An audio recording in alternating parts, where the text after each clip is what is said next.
Presiden Prabowo Subianto akan menyampaikan pidato di sidang Majelis Umum Perserikatan Bangsa-Bangsa ke-80 di New York, Amerika Serikat. Salah satu pidato yang akan disampaikannya adalah mengenai kemerdekaan Palestina.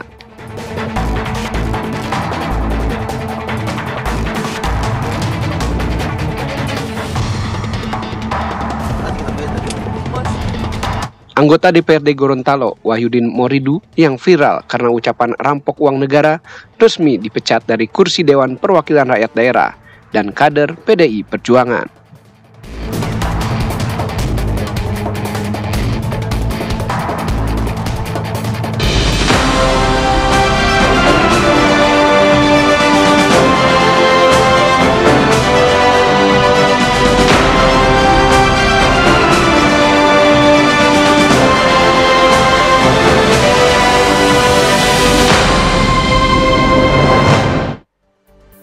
Assalamualaikum, selamat sore pemirsa. Program Kabar Merah Putih kembali hadir menjumpai Anda dengan sejumlah kabar penting dan menarik.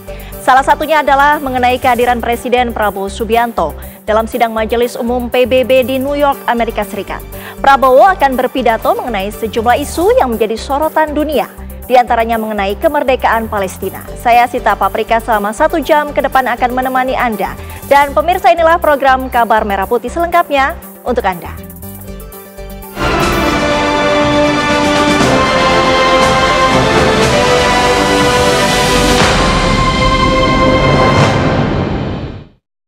Pemirsa, untuk kedua kalinya Bupati Pati Sudewo diperiksa Komisi Pemberantasan Korupsi KPK. Bupati Pati Sudewo diperiksa sebagai saksi terkait dugaan korupsi proyek jalur kereta api. Sebelumnya Sudewo pernah diperiksa oleh KPK akhir Agustus lalu. Sudewo diduga menerima komitmen fee dari pembangunan jalur kereta api saat menjabat sebagai anggota DPR.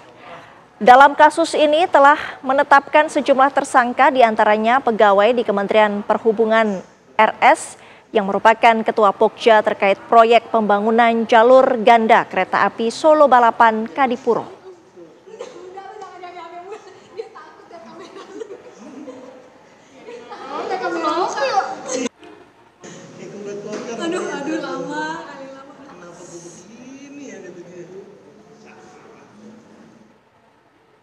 Untuk mengetahui informasi terkini mengenai pemeriksaan Bupati Pati oleh KPK, kita akan tanyakan langsung kepada jurnalis TV One Brilian Syaheran. Brilian, apa perkembangan terkini dari KPK terkait pemeriksaan Bupati Pati?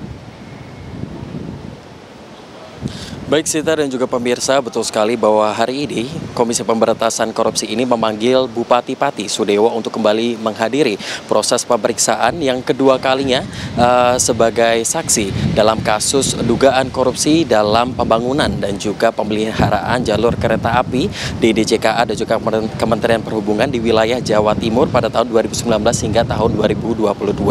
Adapun Sudewo tadi pagi hadir pada pukul 9.45 waktu Indonesia bagian Barat ditemani oleh sejumlah timnya, dan sampai dengan saat ini proses pemeriksaan masih berlangsung di dalam, dan sangat disayangkan juga Sita dan juga pemirsa karena pada pagi hari tadi tidak ada satu statement pun yang dilayangkan begitu dari Sudewo mengenai apa pemeriksaannya dalam di gedung KPK pada hari ini. Adapun juga ini mengetahui bahwa pada siang hari tadi juru bicara KPK yakni Budi Prasetyo ini mengonfirmasi bahwa betul Sudewo ini diperiksa dalam kapasitasnya sebagai saksi dalam kasus dugaan korupsi pembangunan dan juga pemeliharaan jalur kereta api DJKA dan juga Kementerian Perhubungan pada tahun 2019 hingga tahun 2022. Adapun juga ia menyebutkan bahwa tim penyidik KPK masih terus mendalami dari kasus ini dikarenakan memang lokus atau tempat peristiwa dari kejadian rasuah ini terjadi di sejumlah tempat antara lain di Jawa bagian tengah, barat, timur, Sumatera hingga Sulawesi. Adapunnya sebelumnya pada pemanggilan pertama Sudewo ini pada tanggal 27 Agustus 2025 kemarin, Sudewo sempat memberikan keterangan dari 2 pertanyaan yang dilayangkan oleh wartawan begitu, dan ia menjelaskan bahwa uang yang ia terima selama ini pada waktu itu merupakan uang dari sepenuhnya pendapatan ketika ia menjabat sebagai DPR RI. Namun dari informasi lainnya juga menyatakan bahwa dari total nilai proyek senilai 143,5 miliar rupiah ini Sudewo menerima komitmen fee sebesar 5% atau sekitar 700 juta rupiah, dan tentunya ini nanti akan terus kami cari tahu lagi apakah dapat dikonfirmasi atau tidak begitu. Dan juga ini dari kasus dugaan korupsi ini memang sudah muncul sejak tahun 2023 lalu, dan ini seiring dengan berkembangnya waktu, ini dari awalnya 10 tersangka, kini sudah ada total 19 tersangka dan 1 korporasi. Dan belakangan ini juga KPK telah menetapkan tersangka baru, yang ini merupakan aparatur sipil negara dari Kementerian Perhubungan, yakni Risna Sutrianto yang menjabat sebagai Ketua Pokja dalam proyek kereta api. Begitu, dan juga nantinya kita akan terus saksikan bersama, nantikan bersama bagaimana proses dari pemeriksaan Sudewo hari ini di Gedung Merah Putih KPK. Dan Sita, sementara demikian kembali ke studio. Brilian, selain Sudewo, adakah pihak lain yang turut diperiksa KPK hari ini terkait kasus ini? Baik Sita, berdasarkan informasi memang ada beberapa, tetapi memang fokusnya ini ada di Sudewo. Dan tadi juga jubir KPK Budi Prasetyo ini sempat menyebutkan bahwa terdapat sejumlah pelurusan begitu. Dalam artian ini ada tersangka juga yang datang, tetapi untuk identitasnya belum dapat dikonfirmasi begitu. Brilian Syaheran langsung dari gedung KPK, terima kasih. Pemirsa, Menteri Luar Negeri Sugiono hadir dalam peluncuran Deklarasi Global Perlindungan Personil Kemanusiaan di Markas Besar PBB New York. Ini menandai rangkaian pertemuan tingkat tinggi High Level Week, sidang Majelis Umum PBB ke-80 di New York. Deklarasi ini digagas oleh Ministerial Group for the Protection of Humanitarian Personnel yang beranggotakan 9 negara, termasuk Indonesia. Deklarasi berisi 4 langkah praktis, antara lain kepatuhan terhadap hukum humaniter internasional, pemberian akses kemanusiaan, penyelarasan upaya perlindungan di semua tingkatan, serta akuntabilitas bagi pihak yang melanggar. Langkah ini juga ditujukan untuk melindungi warga negara Indonesia yang bertugas di Gaza, Sudan, dan wilayah konflik lainnya. Dalam pidatonya, Menlu Sugiono menegaskan pentingnya akuntabilitas atas serangan terhadap personil kemanusiaan di wilayah konflik, khususnya di Gaza, Palestina. And Indonesia is honored to also co-host this event, and we join you in solemnly commemorating and paying tribute to fallen humanitarian workers in conflict zones around the world. In Gaza alone this year, more than 1 in every 50 UNRWA staff members has tragically been killed. This is the highest loss of UN personnel in history, and regrettably, global figures also indicate that such incidents are not declining. These figures are not mere statistic. Each and every fallen humanitarian worker was more than just a name. They were extraordinary individuals who gave their lives in the service of humanity. Their sacrifice reminds us that humanitarian work is not only noble, but also perilous. It calls upon us to reaffirm our collective responsibility to protect those who protect humanity and to uphold and respect international law. Pemirsa, sidang Majelis Umum Perserikatan Bangsa-Bangsa ke-80 akan segera digelar dengan dihadiri ratusan kepala negara. Presiden Prabowo Subianto akan menyampaikan pidatonya sebagai pembicara ketiga setelah Brasil dan Amerika Serikat. Di hadapan para pemimpin negara dunia, Presiden Prabowo akan menyampaikan sejumlah isu yang sedang menjadi perhatian. Salah satunya adalah kemerdekaan Palestina. Presiden Prabowo Subianto tiba di New York, Amerika Serikat untuk menghadiri sidang Majelis Umum Perserikatan Bangsa-Bangsa. Presiden Prabowo akan menetap selama beberapa hari di kota New York guna menghadiri sejumlah agenda sidang Majelis Umum PBB pada 22 dan 23 September. Di New York, Prabowo tak hanya menghadiri sidang Majelis Umum PBB, namun juga menjadi pembicara dan menyampaikan pidato di urutan ketiga setelah Brazil dan Amerika Serikat. Beliau mendapatkan urutan berbicara yang ketiga setelah Brazil dan Amerika Serikat. Kemudian nanti juga akan ada beberapa agenda pertemuan di New York. Para pemimpin dunia akan berkumpul di Majelis Umum PBB ke-80 yang mempertemukan perwakilan dari 193 negara anggota, 2 negara pengamat non-anggota, dan 1 anggota pengamat untuk membahas isu-isu global. Sesi Majelis Umum memiliki tradisi unik dalam urutan pidatonya. Brazil selalu menjadi negara anggota pertama yang berpidato. Sebagai tuan rumah, Amerika Serikat adalah negara kedua yang berpidato. Tema sesi Majelis Umum tahun ini adalah Bersama Lebih Baik 80 Tahun dan Lebih untuk Perdamaian, Pembangunan, dan Hak Asasi Manusia. Selain tema utama tersebut, beberapa isu krusial yang diperkirakan akan mendominasi diskusi para pemimpin meliputi Gaza dan kemerdekaan Palestina. Inilah salah satu concern yang akan disampaikan Presiden Prabowo dalam pidatonya. Ya, tentu kan dari awal kan Indonesia ya Pak Presiden mendukung ya bagaimana perjuangan Palestina merdeka kan. Ya, dan di kancah dunia kan kita semuanya bangga kan Indonesia sekarang berada di jajaran strata negara. Selain isu Gaza, ada pula isu yang akan dibahas antara lain perang Rusia-Ukraina, Iran terkait program nuklirnya, perang sipil Sudan, Suriah, perubahan iklim, dan hak-hak perempuan, ketegangan Amerika Serikat Venezuela, dan penunjukan sekjen PBB baru untuk tahun depan. Sementara itu, New York bersiap menyambut pekan diplomasi tertinggi dunia. General Debate atau High Level Week sidang Majelis Umum PBB ke-80 akan dimulai 23 September mendatang. Ratusan kepala negara dan pemimpin dunia dijadwalkan hadir. Mengingat skala dan pentingnya agenda ini, otoritas kota New York dan NYPD memberlakukan pengamanan berlapis di sekitar markas besar PBB. Ribuan petugas diturunkan untuk melakukan pengamanan di seluruh kota New York. Dari mulai anjing pelacak, unit bom, unit pengawas perairan maupun patroli udara menggunakan helikopter dan drone. Warga pun disarankan untuk menggunakan transportasi umum karena jalan utama dan jalur penghubung ditutup secara harian selama acara berlangsung.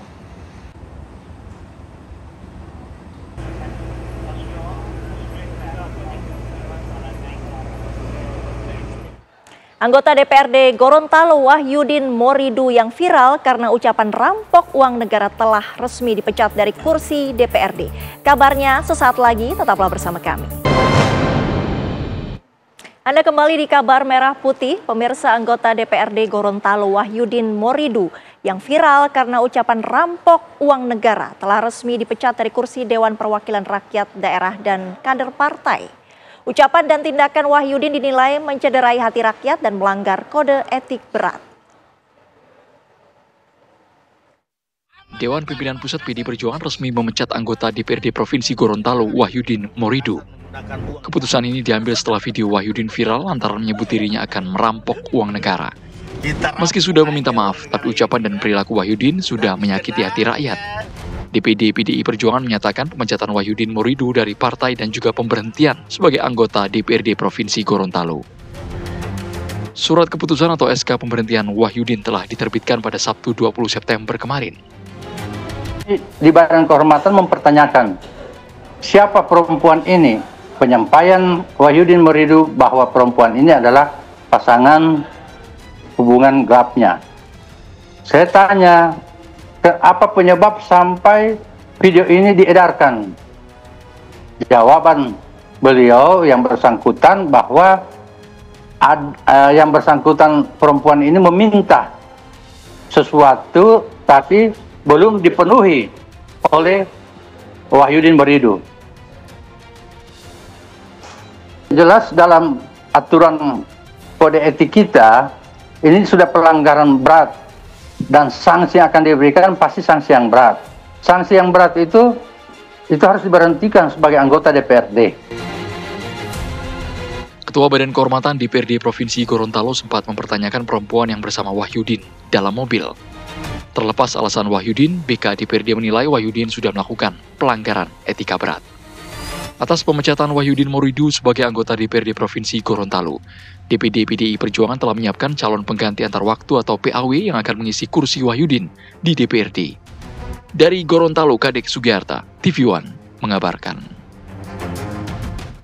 Komisi 11 DPR RI hari ini menggelar rapat kerja bersama Gubernur Bank Indonesia Peri Warjio. Rapat yang berlangsung terbuka ini dipimpin oleh Ketua Komisi 11 DPR RI Muhammad Misbakun. Dalam paparannya, Peri menyoroti dinamika ekonomi global yang diperkirakan melambat tahun depan. Pertumbuhan ekonomi dunia pada 2025 berpotensi di bawah 3%. Dipicu kebijakan tarif Amerika Serikat serta ketimpangan pertumbuhan antar negara. Meski begitu, Peri memastikan kondisi perekonomian Indonesia masih terjaga.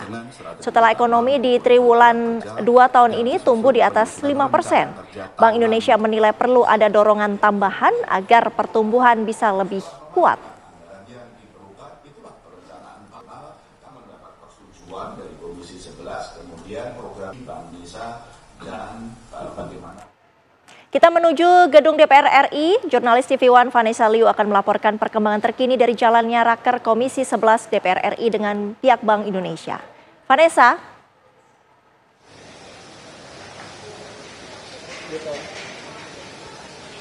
Ya, Sita dan juga pemirsa, tadi baru saja berlangsung rapat kerja antara Komisi 11 DPR RI bersama dengan Gubernur Bank Indonesia Peri Warjio. Di mana tadi rapat dimulai sekitar pukul 10.50 waktu Indonesia Barat dan baru saja berakhir pukul 2 siang waktu Indonesia Barat. Di mana rapat juga tadi diadakan secara terbuka dan dipimpin oleh Ketua Komisi 11 yaitu Muhammad Misbahun. Dalam rapat tadi ada dibahas beberapa hal oleh Komisi 11 dan juga Gubernur BI, yaitu antaranya ada laporan kinerja Bank Indonesia, pelaksanaan tugas, anggaran, serta situasi pertumbuhan ekonomi dan juga pasar keuangan. Di mana dalam beberapa topik tersebut juga dibahas dalam raker.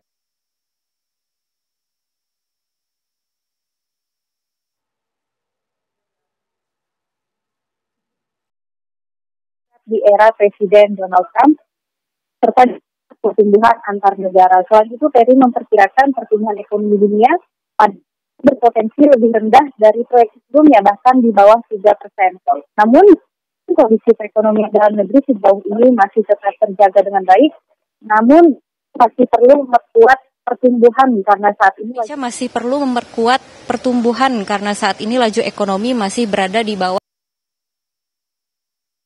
stabilitas serta sekaligus mendorong pertumbuhan ekonomi dalam negeri. Meski pada triwulan 2 2025 ini ekonomi tumbuh sebesar 5,12%, kedepannya berbagai usaha akan terus dijalankan dan didorong lebih jauh agar pertumbuhan ekonomi di negara ini akan meningkat lebih tinggi lagi. Peri Warjio juga tadi terus mendukung Menkyu atau Menteri Keuangan untuk mempercepat pengeluaran anggaran. Dan saat ini dimulai konsumsi rumah tangga juga masih belum sepenuhnya pulih, terutama pada kelompok menengah ke bawah. Baik, terima kasih Vanessa Liu langsung dari gedung DPR RI Jakarta. Pemirsa, Menteri Keuangan Purbaya Yudi Sadewo tidak setuju melakukan teks amnesti atau pengampunan pajak. Menurut Purbaya, teks amnesti berpengaruh buruk dan mendorong orang melanggar aturan pajak. Menteri Keuangan Purbaya Yudi Sadewo tak sepakat dengan program teks amnesti. Menjalankan program tersebut bisa berdampak buruk. Masyarakat justru bisa terbiasa melanggar aturan pajak dan berharap pemerintah memberikan ampunan. Untuk itu, Purbaya tidak akan melanjutkan program teks amnesti. Menteri Keuangan itu lebih memilih strategi untuk meminimalkan kasus penggelapan pajak. Kalau siap 2 tahun ada teks amnesti, itu akan memberi insentif kepada orang-orang untuk kibul-kibul. Karena dia akan pikir 2 tahun lagi ada teks amnesti lagi. Jadi itu bukan sinyal yang bagus. Tapi saya akan pelajari seperti apa proposalnya. Tapi sebagai ekonom untuk saya sih tidak terlalu appropriate. Dia terlalu pas lah. Jadi yang pas adalah ya jalankan program-program pajak yang betul koleksi yang betul. Kalau ada salah dihukum, tapi kita jangan meres gitu. Jadi harus perlakuan yang fair terhadap pembayar pajak. Dan kalau udah punya duit ya dibelanjain kira-kira gitu. Dah. Indonesia sudah 2 kali melakukan teks amnesti. Yang pertama periode 2016-2017. Diikuti sekitar 956.000 wajib pajak dengan uang yang terkumpul sejumlah 114 triliun rupiah. Teks amnesti yang kedua tahun 2022. Diikuti sekitar 247 wajib pajak dengan uang yang terkumpul mencapai 60 triliun rupiah. Dari Jakarta, tim TV One mengabarkan. Kementerian Keuangan memaparkan alokasi anggaran belanja negara sesaat lagi usai jeda.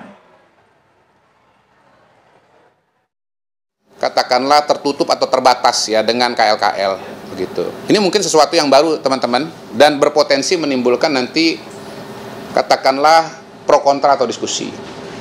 Karena mungkin saja ada teman-teman dari KL yang lain yang mengatakan nanti wah kita jangan ngomong di media dong. Ya kan? Tetapi hemat saya, pada hari ini kita udah nggak bisa lagi dengan cara seperti itu. Kenapa? Karena ya pesan itu kan yang penting sampai. Dan lebih daripada itu teman-teman,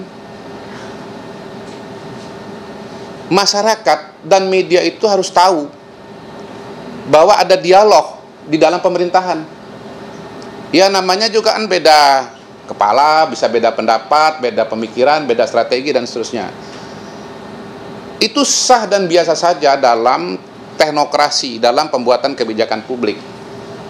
Yang penting maksud dan tujuan sama dan kita ingin agar itu tercapai dengan baik. Yang manfaat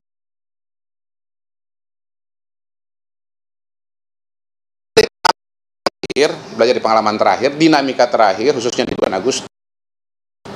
Hemat saya, masyarakat harus tahu bahwa pemerintahan itu juga ada kritik otokritik. Akan untuk memperbaiki harkat dan kehidupan masyarakat. Itu harus diketahui. Dan sekali lagi kami mengawal program prioritas Presiden supaya bisa berjalan dengan baik. Itu tujuan terpentingnya. Nah, teman-teman sekalian, mudah-mudahan statement terbuka ini ya, selain ini kalibrasi dengan teman-teman, kalibrasi juga dengan masyarakat, juga kalibrasi dengan teman-teman dari KL. Ya, sahabat-sahabat di kabinet, ya, menteri-menteri. Mudah-mudahan kalau nanti saya bicara ini, bicara itu nggak marah. Ya. Kalau nanti KSP menyampaikan data, tolong jangan marah sama saya, tapi panggil stafnya. Ya, betul ya. Panggil stafnya, dikonfirmasi. Betul nggak misalnya ada peristiwa begini? Kalau memang betul ada masalah, mari diperbaiki. Bisa sendiri, bisa melibatkan KL lain, bisa juga melibatkan KSP. KSP itu berkali-kali terlibat dalam proses-proses membantu penyelesaian masalah dalam implementasi program yang istilahnya debottlenecking itu. Gitu. Tujuan KSP sekali lagi memastikan program prioritas Presiden berjalan dengan optimal. Ya. KSP ini membantu Pak Mensesnek, udah sibuk tuh nyiapin peraturan-peraturan. Seluruh peraturan-peraturan di tingkat nasional ini berbagai macam di KL larinya ke situ, udah sibuk. Pak Seskap udah sibuk ngawal kabinet, ngawal presiden.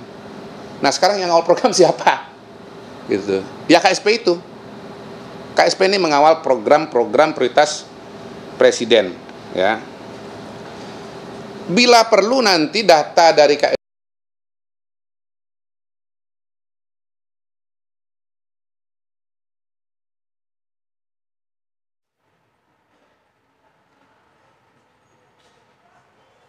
ya udah kita udah nyampein data ya.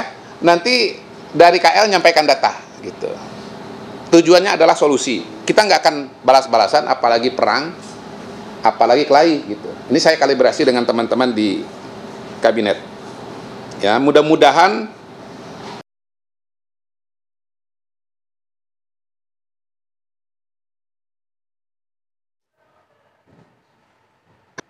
Baru saja kita mendengar keterangan pers dari Kepala Staf Kepresidenan M. Kodari yang menyampaikan terkait tugas pokok dari Kepala Staf Kepresidenan termasuk menjawab sejumlah isu terkini yang ditanyakan oleh awak media terkait program prioritas pemerintah. Kita ke kabar lain, pemirsa, wacana pembatasan setiap warga negara hanya boleh memiliki satu akun media sosial untuk setiap platform masih terus dikaji.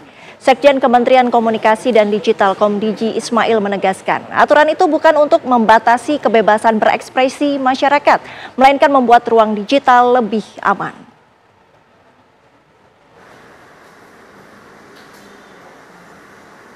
Kementerian Komunikasi dan Digital Komdigi masih terus mengkaji wacana satu orang satu akun media sosial.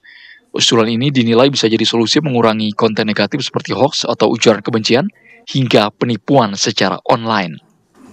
Sekretaris Jenderal Kementerian Komunikasi dan Digital, Ismail menilai setiap orang yang memiliki akun harus bertanggung jawab dengan semua unggahannya.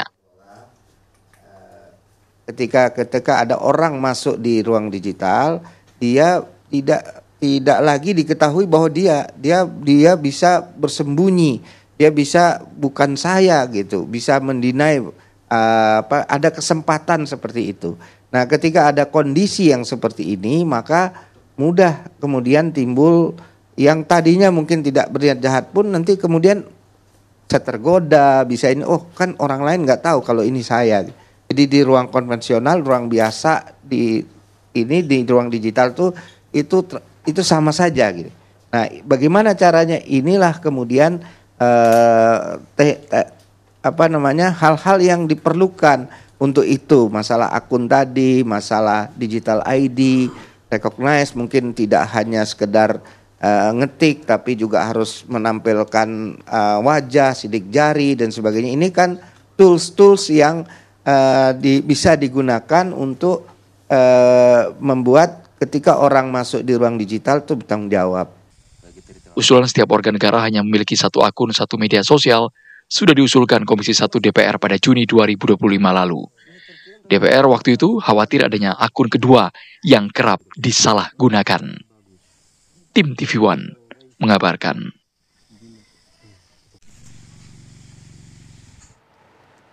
Kita ke kabar lain, Pesta Adat Rau Kesultanan Kutai Kartanegara Ing Martadipura tahun 2025 digelar. Kehadiran Menteri Pariwisata Widianti Putri Ardana di acara pembukaan Pesta Adat Rau 2025 tersebut sebagai tanda bahwa acara pesta adat tersebut akan didaftar dalam program unggulan Kementerian Pariwisata yakni Karisma Event Nusantara. Menteri Pariwisata menyatakan event ini digolongkan ke dalam event kelas dunia. Penilaian ini didasari oleh antusiasme warga yang datang ke acara tersebut yang tidak hanya didominasi warga lokal namun juga pendatang dari berbagai negara. Pesta Adat Rau tahun 2025 di Kutai Kartanegara berlangsung dari tanggal 21 hingga 29 September.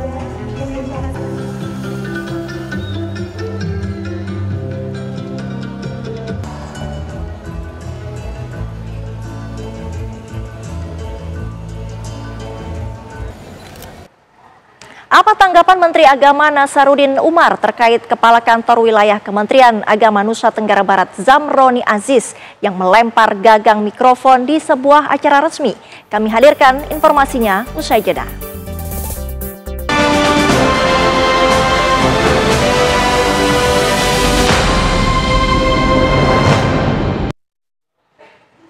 Pemirsa, kami ajak Anda langsung kembali ke kantor Staf Kepresidenan M. Kodari yang tengah menjawab sejumlah pertanyaan awak media terkait isu-isu terkini mengenai program prioritas pemerintah. Tidak berhasil, diganti dengan pendaftar berikutnya.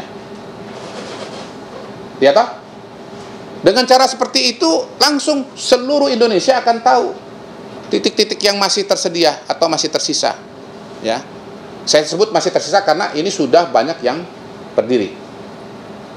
Yang kedua, dengan cara itu bisa mengurangi adanya pungli-pungli oleh yayasan-yayasan yang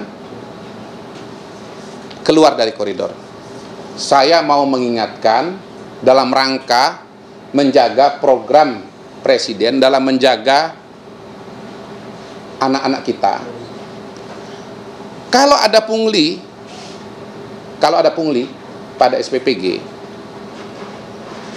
maka alokasi angka 10.000 untuk bahan pangan MPG ini nanti bisa berkurang, tergantung berapa punglinya.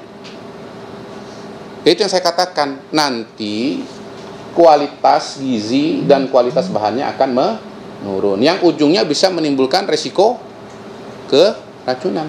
Nanti yang dibeli adalah bahan-bahan yang kualitas rendah. Itu. Kenapa hal ini menjadi penting? Ini bukan semata-mata angka uang, tapi ini adalah kesuksesan dari program MBG tersebut.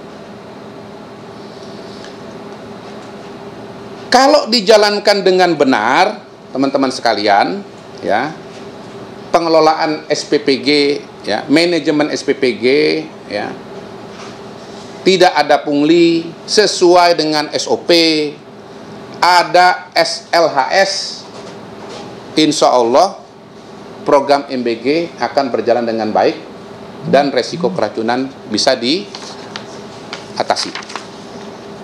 Ya. Nah, konkretnya apa, teman-teman? Ya, jadi SLHS harus ada di semua SPPG. Kemudian untuk mengatasi masalah maturitas SPPG agar Kementerian Kesehatan dapat menugaskan Dinas Kesehatan atau Puskesmas yang terdekat, ada 10.000 Puskesmas di seluruh Indonesia untuk membantu pengawasan SPPG melalui inspeksi kesehatan lingkungan setiap bulan, ya. Atau misalnya karena bulan pertama tadi critical 1 month, ya, itu bila perlu seminggu sekali. Konkret nih, soal apakah ini bisa diimplementasikan atau tidak, silahkan komunikasi KL yang bersangkutan, ya, misalnya BGN dengan Kementerian Kesehatan. Nah, sebetulnya hal ini juga sudah direkomendasikan dalam rapat koordinasi lintas KL terkait pencegahan dan penanggulangan keamanan pangan pada tanggal 11 September 2025. Sekali lagi, ini menunjukkan bahwa pemerintah tidak tutup mata, tidak buta dan tuli, ya. Itu, teman-teman, intinya, ya, mengenai MBG dan isu keracunan. Wah, ini sebentar lagi saya harus jalan. Oke. Kemudian topik berikutnya, ya, kenaikan gaji, Pak. Kenaikan gaji. Oke, kenaikan gaji. Sampai saat ini kebijakan kenaikan gaji belum bisa dipastikan. Ya. Rencana kebijakan ada dalam lampiran Perpres 79/2025 sebagai pemutahiran rencana kerja pada 30 Juni 2025. Ya. Pengalaman menunjukkan bahwa ada rencana-rencana kebijakan yang tercantum dalam RKP tapi tidak atau belum bisa dilaksanakan di tahun bersangkutan. Misalnya cukai minuman berpemanis dalam kemasan, pajak karbon, dan lain-lain. Penjelasan kepada media pada tanggal 19 September oleh Pan RB menyatakan belum ada pembahasan, ya, dengan Kementerian Keuangan. Untuk teman-teman cek ulang, ya, sebetulnya kenaikan gaji untuk ASN itu baru tahun lalu, gitu, baru tahun lalu, mengacu pada PP nomor 5 tahun 2024 dan Perpres nomor 10 tahun 2024. Ya. Jadi terakhir baru tahun lalu naik gaji, gitu. Kemudian teman-teman, untuk gambaran, ya, exercise dengan asumsi perhitungan kebutuhan penggajian bagi 4,7 juta ASN saat ini membutuhkan sekitar 178,2 triliun per tahun, belum termasuk tunjangan dan THR. Apabila dilakukan peningkatan secara moderat, saya nggak usah sebut moderat, angka 8% aja lah, nanti orang bilang moderat itu 8 itu rendah lagi, ya, gitu, ya. Pokoknya gini, seperti kenaikan gaji tahun 2024, maka akan dibutuhkan tambahan minimal 14,24 triliun pada pada RKP, ya. Nah, ini dia. Jadi intinya diperlukan perhitungan keuangan dan kondisi keuangan yang lebih baik atau yang bisa memenuhi kondisi dan ya kebutuhan lah untuk kenaikan gaji ini, teman-teman. Mudah-mudahan itu bisa menjelaskan. Lalu pertanyaan soal IKN. Oke, IKN. IKN ibu kota politik. Ya, ini juga ada di itu ya, Perpres 79 itu ya. Betul ya, teman-teman ya? Sama nih. Perpres yang sama, pemutakhiran rencana kerja 2025 30 Juni 2025. Oke, jadi begini. Pertanyaannya apa ini sebetulnya IKN ibu kota politik ini? Oh, penjelasannya. Oke, jadi gini. Sebetulnya bukan berarti kemudian akan ada ibu kota politik lalu ada ibu kota ekonomi, kan begitu kira-kira kan? Nanti ada ibu kota budaya dan ibu kota lain-lainnya itu nanti. Gitu. Enggak begitu maksudnya. Intinya begini, kalau mau difungsikan sebagai pusat pemerintahan, sebagai ibu kota, maka 3 lembaga yang merupakan pilar ya kenegaraan, apa aja tuh?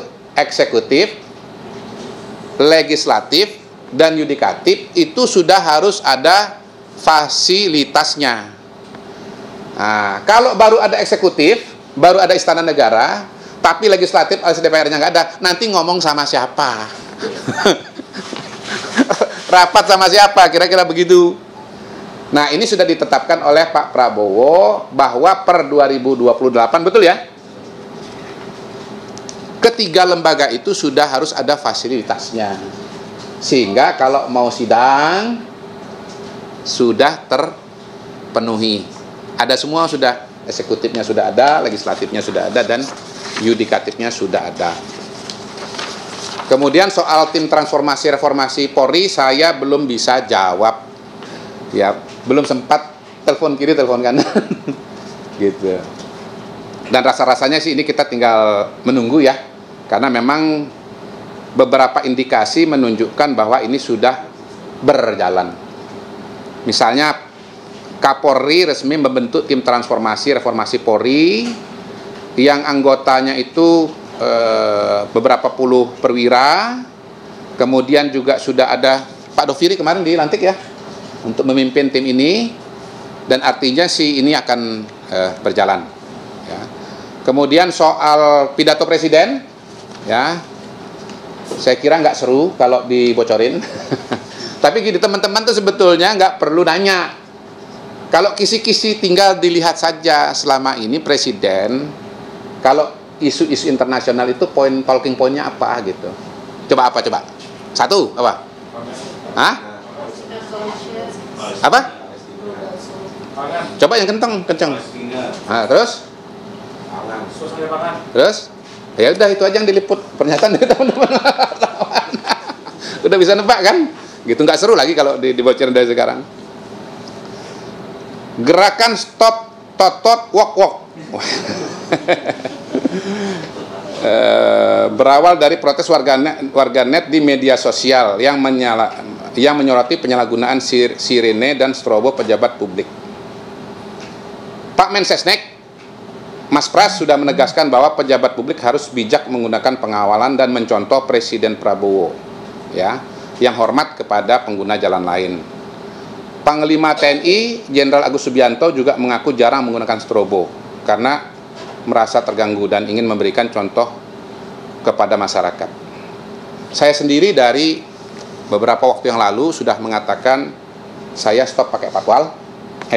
Bukan matwal, rider ya. Pakai motoris. Ya, jadi sebelum ini rilis M-Kodari sudah melaksanakan gitu ya. Tetap ada mobil Walpri hanya pada kondisi-kondisi tertentu saja menggunakan strobo. Kalau misalnya harus mengejar meeting dan yang lain-lain. Selebihnya tidak dipakai. Dan sebelum kemudian akhirnya diminta tetap gini loh. Waktu saya Wakastaf nggak ada Walpri. Saya jalan sendiri aja. Pakai mobil Innova. Ya. Dan jam tangan Seiko. nggak boleh flexing ya. Jadi pejabat publik itu masyarakat taunya maunya nggak boleh mewah-mewah karena anggarannya dari uang negara. Uang negara dari pajak rakyat. Jangan sampai gua susah-susah lu senang senang gitu. Berarti pemerintah tidak nggak buta dan tuli, udah dilaksanakan gitu. Jadi mobil dinas saya Kijang. Walpri ada karena baru beberapa hari aja ya, karena dilantik sebagai Kastaf. Pakai strobo cuman kalau betul-betul diperlukan. Nah teman-teman, karena saya ada meeting berikutnya di Pan RB, dan supaya saya jangan pakai strobo, saya pamit. Karena kalau saya ditahan-tahan lagi, nanti saya pakai strobo, nanti teman-teman akan ngeributin saya. Terima kasih. Wassalamualaikum warahmatullahi wabarakatuh. Hah? Ini sama Pan RB mau bahas soal gaji ya Pak? Hah? Sama Pan RB bahas soal gaji.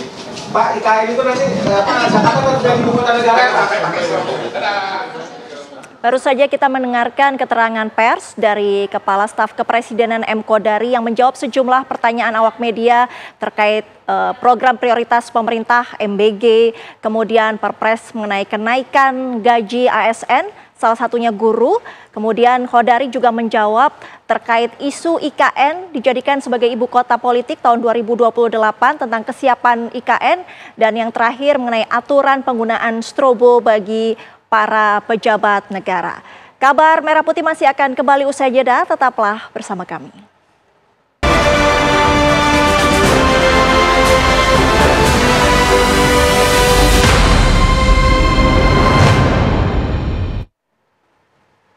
Pemirsa, Kepala Kantor Wilayah Kementerian Agama Nusa Tenggara Barat, Zamroni Aziz, meminta maaf menyusul perbuatannya yang viral di media sosial. Sebelumnya beredar video Zamroni yang marah-marah di acara resmi hingga melempar tiang mikrofon.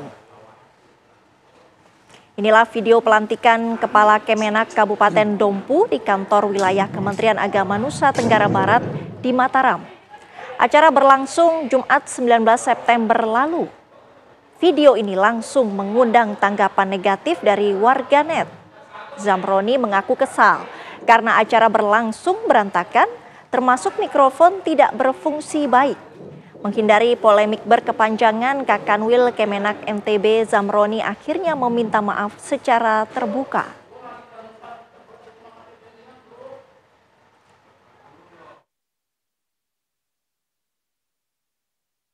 Saya Haji Zamroni Aziz atas nama pribadi dengan penuh kerendahan hati menyampaikan permohonan maaf yang sedalam-dalamnya kepada seluruh masyarakat Indonesia, khususnya masyarakat Nusa Tenggara Barat, terkait dengan video yang beredar di kalangan masyarakat. Saya menyadari sepenuhnya bahwa kejadian tersebut adalah murni kehilafan pribadi saya tanpa bermaksud menyinggung siapapun. Sementara itu, menanggapi ulah Kakanwil Kemenak NTB Zamroni Aziz yang menunjukkan arogansi saat dilantik, Menteri Agama Nasaruddin Umar menyatakan masih mendalami kasus itu. Berikut pernyataan Menteri Agama Nasaruddin Umar. Gimana Pak Menteri? Tentang Kakanwil NTB gimana Menteri? Itu yang sempat viral. Saya baru mendalami. Iya. Informasi tadi sekaligus menutup jumpa kita di Kabar Merah Putih hari ini. Sesaat lagi Anda dapat menyaksikan program Berita Utama Kriminal bersama Ninda Febiola. Saya Sita Paprika pamit. Terima kasih. Sampai jumpa.